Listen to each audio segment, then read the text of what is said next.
3, 2, 1. Well, he's gone. Yeah. Welcome to the ITP Live Show. Today is officially my first interview this year. I know you guys miss Aman, but I'm more handsome. We're gonna start with Erika Kullberg. I'm so excited to have you here. So excited to be here. What do you want to tell people to do? Subscribe to ITP. And be better about your money. No one wants to die hungry, right? My core question, I'm not gonna be too emotional. I just really wanna know your motivation to quit your 9 to late job when you were making $250,000 a year, not including the bonus and not including you working remotely. You quit it all because your manager didn't give you an extension when your grandpa was sick. I think it was just that moment where I was on the phone with my manager and he said, like, no, you can't go see your grandpa. Making a lot of money is great, but ultimately that's not how I want to live my life. I don't live my life to make money. I live my life to try to help people and also have a balance and feel good about what I'm doing. And for me, that was just the last straw. I didn't want to spend any more time in a job that I hated, helping big corporations, when I could have a bigger impact helping actual people, so. Your manager was such.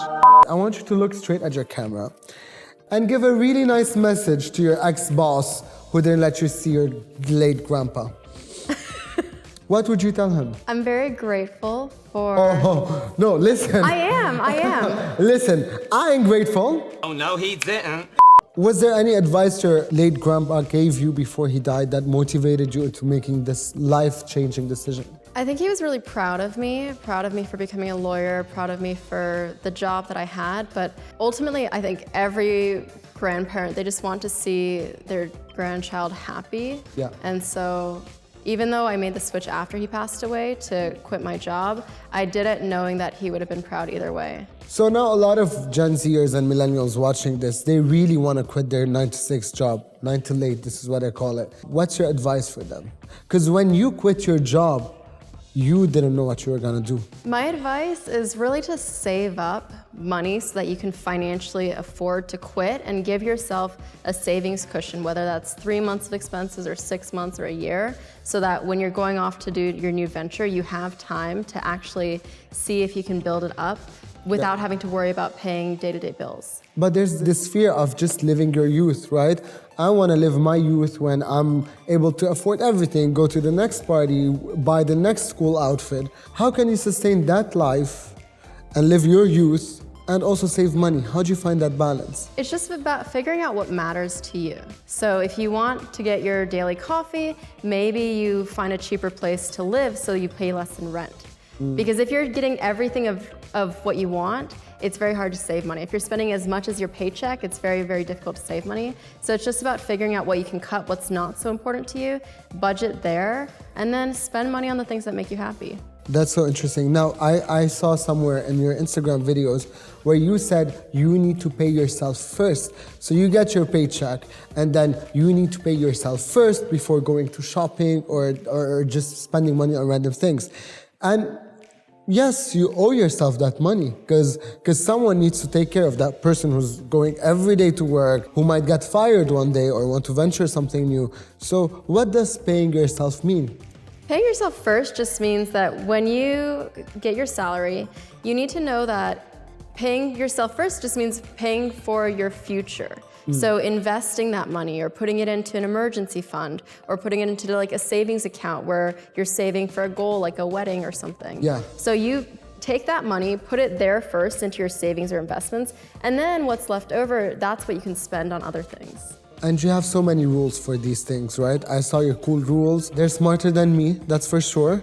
And I want to simplify them. Okay. For myself and for my fellow broke millennials, what is your top rule that is like, this is the rule everyone should follow? Become financially literate. So spend some time doing some research on finances, investing, saving, budgeting. Just there's so much information out there that you can consume to just improve your financial situation just by learning. Learning what a retirement account means, learning what, investing means. But it really gets demotivational for at least people who are like me, because you're financial savvy and here I am just spending my money on this gold necklace, right? Looks good. That's the smartest investment I can do. Where should we start? Because when I start reading financial stuff, I got really bored. I What want to know interests you then? What about finances interests you? nothing. Nothing. This is Julius Dein, guys, by the way.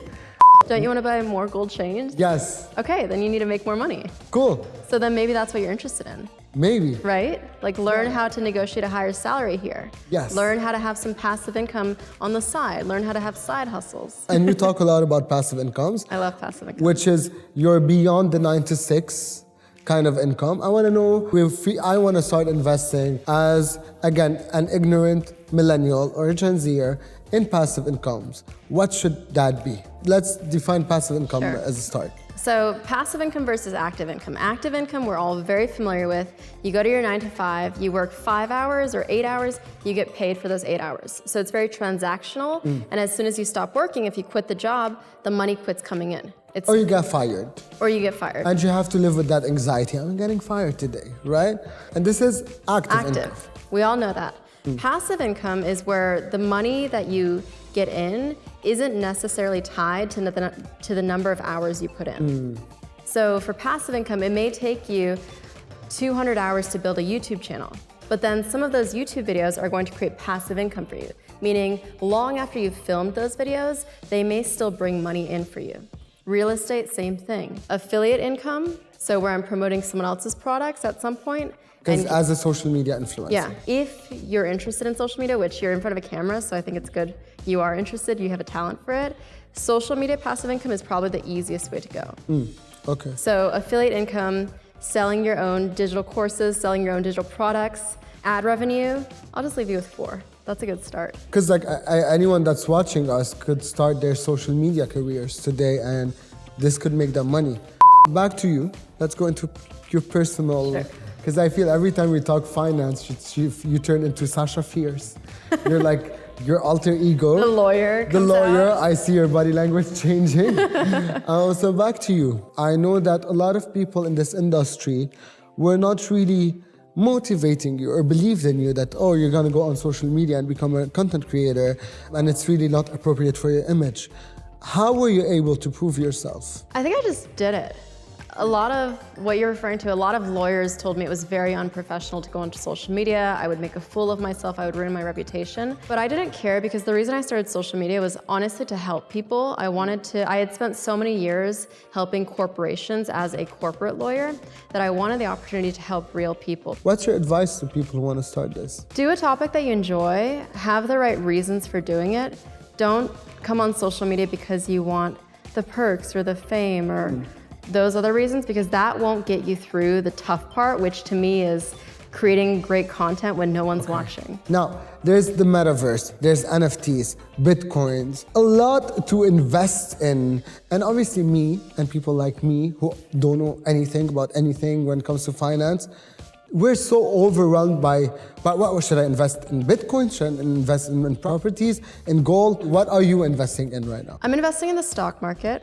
Okay. I'm investing in cryptocurrencies. I'm investing in real estate. I think for me, personally, diversification is very important. Okay. Meaning invest in a lot of different things so that if one goes down, it's okay, you still have other things that are holding you up. That are happening at the same time. Like I would never invest all of my money into one specific thing. Advice you would give to your younger self? Don't be so scared of other people's opinions. Mine would be skincare. I'm kidding. A lot of my early 20s was dictated based on what I thought people wanted me to do and how I perceived them, or just based on what I thought people wanted me to do. And I was very afraid of people looking down on me, and so. Okay, so this insecurity came from where? This is like a therapy session. Where do you think this insecurity came from? I'm not sure. I'll skip this one. These are too emotional. You share a lot of consumer secrets on your social media. There's a lot. Obviously super interesting. Obviously the video editor is gonna add some in the video montage right now, so this is you. I hate my job. They're overworking me. I need to quit. Before you do, are you gonna ask for a severance package to get extra money? I don't know what that is. Basically, when you quit or get fired, it's money that the company offers you in exchange for you not talking badly about them. So a lot of times the severance package will be the equivalent of 6 to 12 months of salary, and a lot of times they'll also pay for your insurance for up to 18 months after you quit.